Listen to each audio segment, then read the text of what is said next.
नमस्कार, स्वागत है आप सभी का हमारे खास इलेक्शन बुलेटिन 23 में प्रदेश 24 में देश देख रहे हैं आप। मैं हूं आपके साथ हितेश व्यास। पूरी तरह से चुनावी खबरों पर फोकस करते हुए इस खास बुलेटिन में हम लगातार चुनाव से संबंधित उन राज्यों की और देश की बात करते हैं जहां पर आने वाले सालों में चुनाव होने हैं।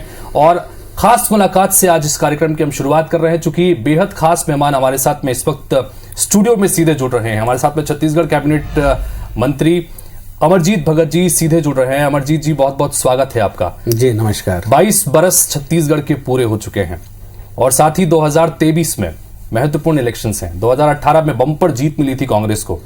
किस तरह से ले रहे हैं इस 2023 के चुनावों को, क्या चुनौतियां सामने रहने वाली हैं? देखिए, 2023 में विधानसभा की चुनाव है।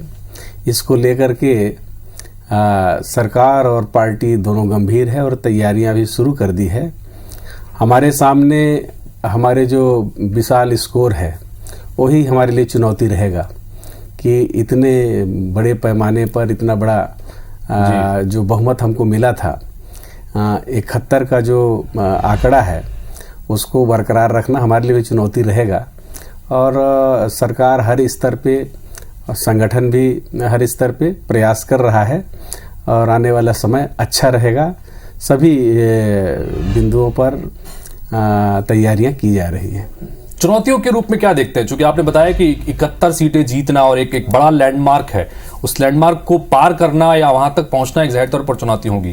क्या मुख्य चुनौती मानते हैं वर्तमान जो समय चल रहा है उसके लिहाज से? देखिए, सबसे पहली बात कि जब सरकार में होते हैं तो बहुत सारी अपेक्षाएं रहती हैं, बहुत सारे लोगों का आशा रहता है और उसमें समय, परिस्थिति और हालात के अनुसार अपना ही जो उपलब्धि रहता है वो कई बार चुनौती बन जाता है। पिछले समय में जिस प्रकार से प्रदेश में किसानों का समर्थन मिला, युवाओं का समर्थन मिला, छत्तीसगढ़ के सभी वर्गों का समर्थन मिला, आज 2 वर्ष जो है पिछले कोविड का पीरियड होने के कारण कई क्षेत्र में जो प्राप्तियां होनी थी वो उतना राजस्व का प्राप्ति नहीं हुआ और केंद्र कई जो राज्य को मिलने वाले जो टैक्स के हिस्से थे वो उन्होंने रिलीज नहीं किया, जिससे कई काम जो है प्रभावित हुए हैं। आज इसके बावजूद कम बजट में और केंद्र के सहयोग नहीं करने के बावजूद कम संसाधन में जिस प्रकार से प्रबंधन राज्य सरकार ने किया है, माननीय मुख्यमंत्री जी ने किया है, छत्तीसगढ़ की योजना पूरे देश में काफी प्रसिद्ध हुआ है, काफी हिट हुआ है।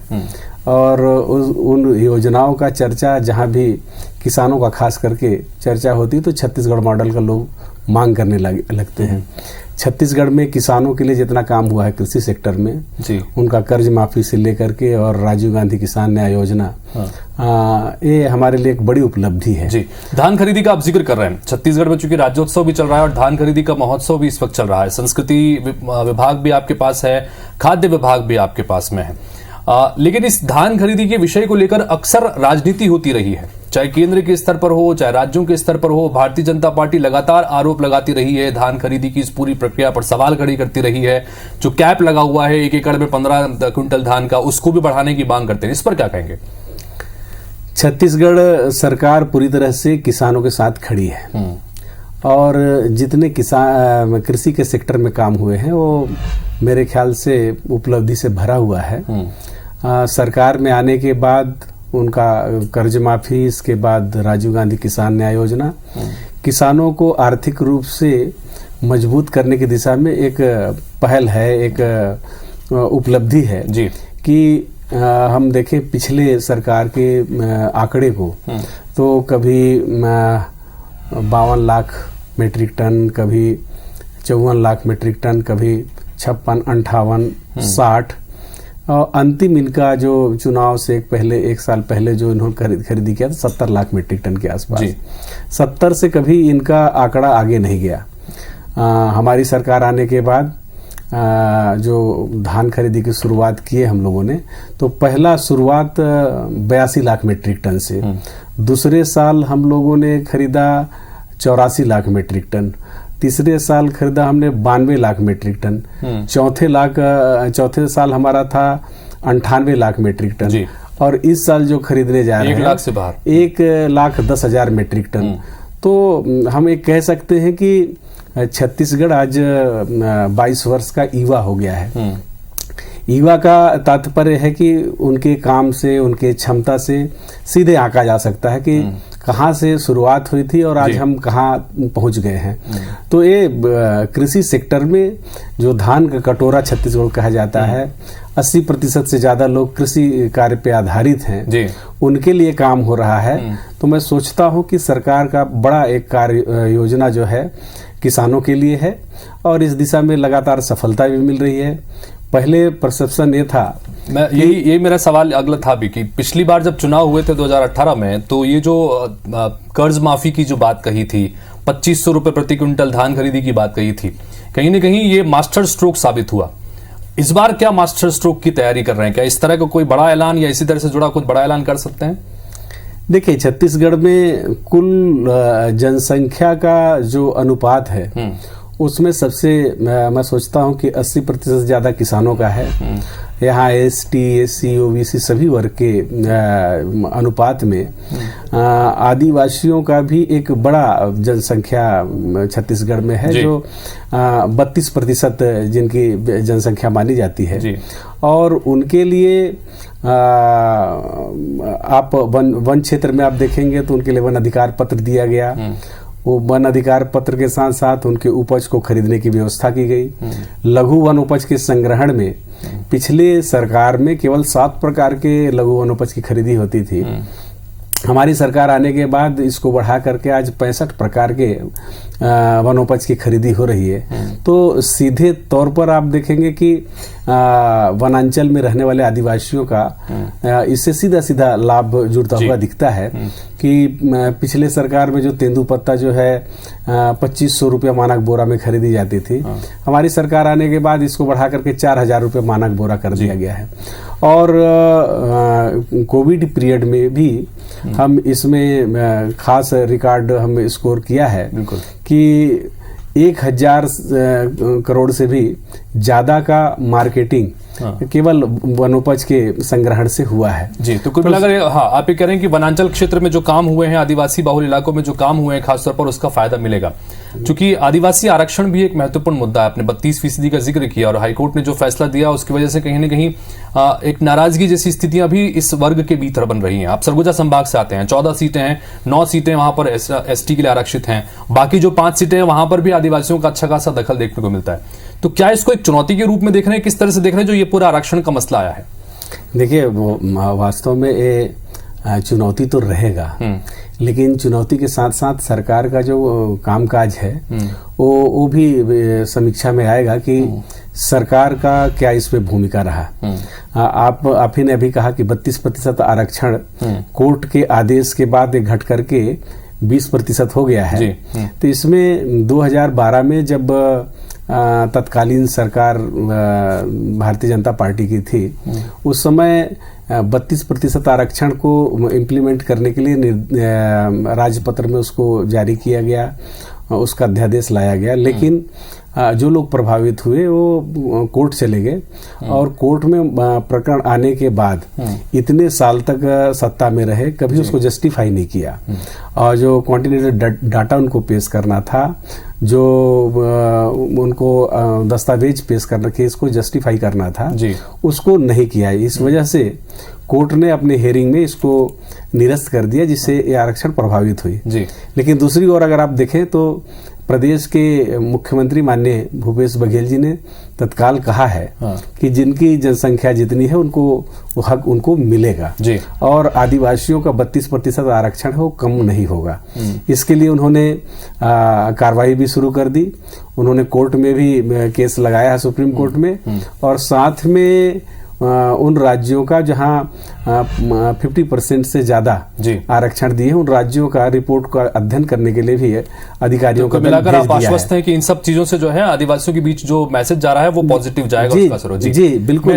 उन्होंने कहा है कि हर स्थिति में कांग्रेस और भूपेश बघेल सरकार दोनों आदिवासियों के साथ खड़ी है। सरगुजा संभाग की बात करें, चूंकि आप सरगुजा संभाग से ही आते हैं, 14 सीटें हैं, 14 के 14 सीटों पर इस वक्त कांग्रेस काबिज है। इससे पहले जब चुनाव हुआ था तो बराबरी का मुकाबला था और यही वजह है कि चूंकि 14 सीटें हैं तो यहां से 3 मंत्री भी हैं, आप हैं, टीएस सिंहदेव साहब हैं, उसके अलावा स्कूल शिक्षा मंत्री भी हैं, यहीं से हैं। तो ऐसे में अब क्या इस चुनौती को देख रहे हैं, क्योंकि 14 में से 14 को वापस बनाए रखना भी एक चुनौती होगी। सरगुजा से क्या इस तरह की उम्मीद?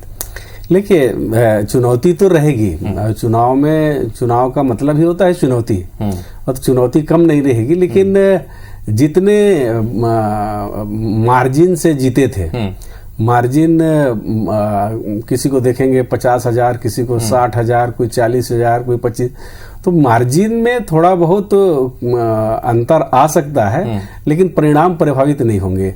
अमूमन जैसे स्थिति है उसी के आसपास रहेंगे। सीतापुर सीट से आप जीतते रहे हैं और सीतापुर सीट से कांग्रेस का एक ऐसा गढ़ है जिसको कोई तोड़ नहीं पाया। ऐसा क्या तिलिस्म है सीतापुर में कि कोई और इसको तोड़ नहीं पाता? आप भी लगातार 4 बार से यहाँ के विधायक हैं, क्या ऐसा खास है और इस बार क्या उम्मीद कर रहे हैं? देखिए, हम तो कर्मयोगी हैं और जिस काम के लिए जनता चुनती है उस काम में सतत लगे रहते हैं। और लोगों से जनसंपर्क, उनके हर सामाजिक कार्यक्रम में, उनके पारिवारिक कार्यक्रम में जब भी अवसर मिलता है तो हम जाते हैं और लोगों से बातचीत और लोगों से जो संपर्क है वो जीवंत रहता है।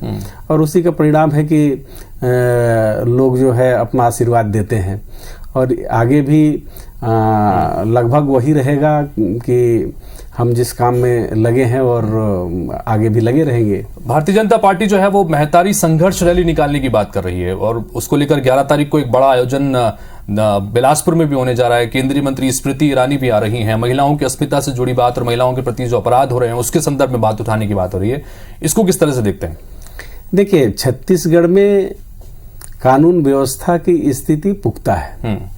अगर कहीं पर घटना हुआ है तो अपराधी पकड़े गए हैं और यहाँ कुछ इस प्रकार की घटना का कोई संदर्भ देखने को मिलता नहीं है। वहीं पर अगर आप देखेंगे कि आप चाहे कोई भी यात्रा निकालने, कोई भी कार्यक्रम पार्टी स्तर पे संचालित करें, आप उत्तर प्रदेश का घटना देख लीजिए कि किस प्रकार से पूरे जन सैलाब के ऊपर गाड़ी रौंदते हुए एक केंद्रीय मंत्री का पुत्र लोगों का जान ले लेता है और वो भी महिला प्रताड़ना से ही जुड़ा हुआ है। लोग किस प्रकार से उनको प्रताड़ित किए, किस प्रकार से उनको परेशान किए और इतना नेशनल न्यूज बना। इसके बाद भी आज केंद्रीय मंत्री अपने पद पर बने हुए हैं। तो थोड़ा तो सरकार को भी इसमें गंभीरता को देखना चाहिए कि इतना घटना जो है ज्वलंत है और कोई उस पर कार्रवाई नहीं हुआ और केवल आप बात में ही केवल महिला सुरक्षा की बात करेंगे और आप जब करने की बारी आई तो उसमें कुछ करेंगे नहीं। तो आज जनता तो देख रही है ना आप जो कर रहे हैं उसको। और उत्तर प्रदेश की घटना सबके सामने एक उदाहरण है।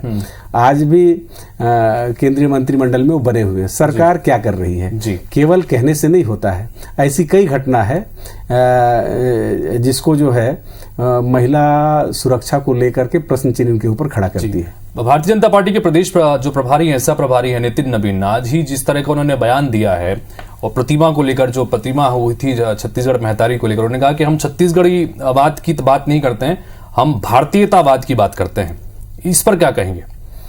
देखिए, तो समय परिस्थिति के अनुसार अपने परिभाषा बदल लेते हैं। आपको काम छत्तीसगढ़ में करना है, हमारी जवाबदारी छत्तीसगढ़ के प्रति ज्यादा है और छत्तीसगढ़ के संदर्भ में आपका क्या सोच है, आपका क्या परसेप्शन है, उसको देख लीजिए कि छत्तीसगढ़ सरकार अगर कहीं पर छत्तीसगढ़ महतारी की मूर्ति की स्थापना कर रही है और उसमें आप उसका भी क्रिटिसाइज करने से पीछे नहीं रह रहे हैं। आप अगर नहीं कर सकते हैं तो कम से कम चुप रहना चाहिए, लेकिन आप उसका भी मखौल उड़ा रहे हैं, उसमें भी राजनीति कर रहे हैं। तो इनकी सोच का तो भगवान मालिक है और भगवान उनको सद्बुद्धि दे कि इस प्रकार के बातों से, इस प्रकार के आरोप प्रत्यारोप से बचें। लगातार कांग्रेस पार्टी के भीतर एक आंतरिक सर्वे की बात भी निकल के सामने आती है। एक आंतरिक सर्वे है जिसके तहत ये जानकारी निकल के आ रही है कि कई सारे विधायक हैं जिनके कामों से लोग खुश नहीं है। सरकार के कामों से लोगों में कहीं ना कहीं संतुष्टि की स्थिति है, लेकिन जो स्थानीय विधायक है, खासतौर पर जो नए नवेले विधायक हैं उनके संदर्भ में, तो क्या इसको देखते हुए आने वाले विधानसभा चुनाव में कोई बड़े और कड़े फैसले हो सकते हैं? टिकट काटने संबंधी कुछ फैसले, इसको आप किस तरह से देखते हैं? देखिए, तो पार्टी का अंदरूनी मामला है और सरकार स्तर पे माननीय मुख्यमंत्री जी का है कि किसका परफॉर्मेंस ठीक है, किसका परफॉर्मेंस ठीक नहीं है, उस पे तो हमेशा समीक्षा होता है और नज़र रहती है। और जिसका भी उनको संभावना रहेगा कि ज़्यादा उसमें चुनौती है और संघर्ष के बाद भी अगर परिणाम प्रभावित हो सकते हैं, ऐसे में पार्टी निर्णय लेती है, तो उससे हम इनकार नहीं कर सकते हैं। लेकिन कुल मिलाकर के सरकार के कामकाज से बहुसंख्यक, जिसमें हम किसान कह सकते हैं, आदिवासी वर्ग कह सकते हैं, और विकल सेक्शन के लोग हैं, ST SC के लोग हैं, ये लोग OBC वर्ग के लोग हैं, उनके OBC से तो मुख्यमंत्री ही बनाए हैं, तो मुझे लगता है कि सरकार को फिर आशीर्वाद जनता का मिलेगा। एक फाइनल सवाल आपसे ये कि लगातार भारतीय जनता पार्टी इस तरह की बात उठा रही है कि जो पिछली बार जब आपने वादे किए थे उसमें से ज्यादातर वादे पूरे नहीं हुए हैं, चाहे वो शराबबंदी का मसला हो, चाहे नियमितीकरण का मसला हो, चाहे बेरोजगारी भत्ते संबंधी तमाम चीजें हों, ये तमाम जो बातें वो उठा रहे हैं, इन सबके बीच 2023 की चुनौती को किस तरह से देखते हैं? क्या अपने लिए टारगेट लेकर चल रहे हैं? देखिए, सरकार में आने से पहले चुनाव में पार्टियां अपने अपने स्तर पर अपनी प्राथमिकताएं और घोषणा पत्र, आइडियोलॉजी सब जारी करती हैं जी। और एक कोशिश रहता है कि हम उन सभी कामों को समय पर पूरा करें। और बहुत सारे ऐसे काम हैं जिनको सरकार ने पूरा किया है, जो आज तक इतने दिनों तक नहीं हुआ था, उन सभी कामों को भी सरकार अपने स्तर पे पूरा किया है। और मुझे लगता है कि अभी जो शेष समय हमारे पास है उसमें भी काफी कुछ निर्णय आएंगे, जिससे काफी हमारे जो घोषणा पत्र के अगर कुछ बचे हुए हैं काम, वो भी पूरे हो जाएंगे। जी, बहुत बहुत शुक्रिया अमरजीत भगत साहब हमारे साथ में स्टूडियो में आने के लिए और इतने महत्वपूर्ण विषय पर बातचीत करने के लिए। तो हमारे साथ में इस वक्त छत्तीसगढ़ सरकार में कैबिनेट मंत्री, खाद्य विभाग के साथ साथ संस्कृति विभाग की जिम्मेदारी संभाल रहे अमरजीत भगत जी थे, जो कि कह रहे हैं कि जो काम सरकार कर रही है इसका असर हो रहा है लोगों के बीच में, और जिसकी वजह से आने वाले विधानसभा चुनाव में भी एक बार फिर से कांग्रेस की सरकार यहां पर बनेगी। बहरहाल देखना होगा कि जो बात वो कर रहे हैं जनता उससे कितना सहमत नजर आती है।